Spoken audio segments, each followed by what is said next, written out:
بسم اللہ الرحمن الرحیم۔ السلام علیکم۔ سعودی عرب میں آج سے ماسک پہننے کی پابندی کا ایک دفعہ پھر آغاز ہو چکا ہے، جبکہ وزارت داخلہ کی جانب سے ماسک نہ پہننے پر 1000 ریال کا جرمانہ کیے جائے گا۔ اس حوالے سے آپ کو مزید ڈیٹیل میں بتاتے ہیں۔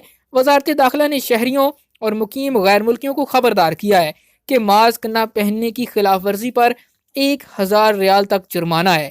سبق ویب سائٹ کے مطابق وزارت نے کہا کہ خلاف ورزی دہرانے پر جرمانہ 1,00,000 ریال تک پہنچ سکتا ہے۔ وزارت داخلہ نے اس چیز کا اعلان اپنے سوشل میڈیا اکاؤنٹ کے ذریعے کیا۔ وزارت داخلہ نے کہا کہ اپنی اور دوسروں کی سلامتی کے لیے ہر وقت ماسک پہنے رکھنا ضروری ہے۔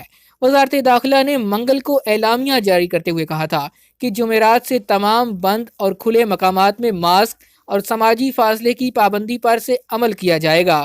وزارت کے فیصلے پر عمل کرتے ہوئے حرمین شریفین سمیت تجارتی اداروں میں ماسک اور سماجی فاصلے کی پابندی پر عمل درآمد شروع کیا گیا ہے۔ اس کے ساتھ ساتھ وزارت بلدیات و دیہی امور نے تمام ذیلی اداروں کو تمام تجارتی مراکز میں SOPs کی نگرانی کے لیے تفتیشی دورے تیز کرنے کی ہدایت کر دی۔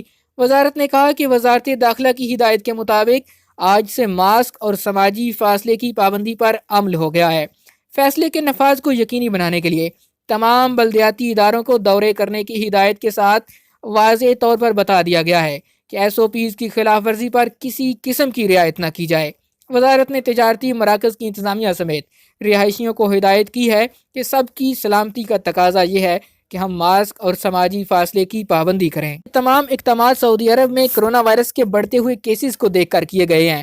آپ تمام لوگوں کو ہماری طرف سے یہی ریکویسٹ بھی ہے اور یہی مشورہ بھی ہے کہ جب بھی آپ باہر جانے لگیں، کسی ایسے مقام پر جانے لگیں جو بند ہو یا کھلا ہو، آپ ہمیشہ ماسک کا استعمال کریں۔ اگر ابھی تک آپ نے ویکسینیشن نہیں کروائی، اپنی ویکسینیشن کو مکمل کریں تاکہ آپ کسی بھی آنے والی ممکنہ پریشانی سے بچ سکیں۔ اگر یہ ویڈیو آپ کو پسند آئی، اس کو لائک کیجئے، چینل کو سبسکرائب کر لیجئے تاکہ جیسے اس حوالے سے مزید اپڈیٹس آئیں ہم آپ تک پہنچا سکیں۔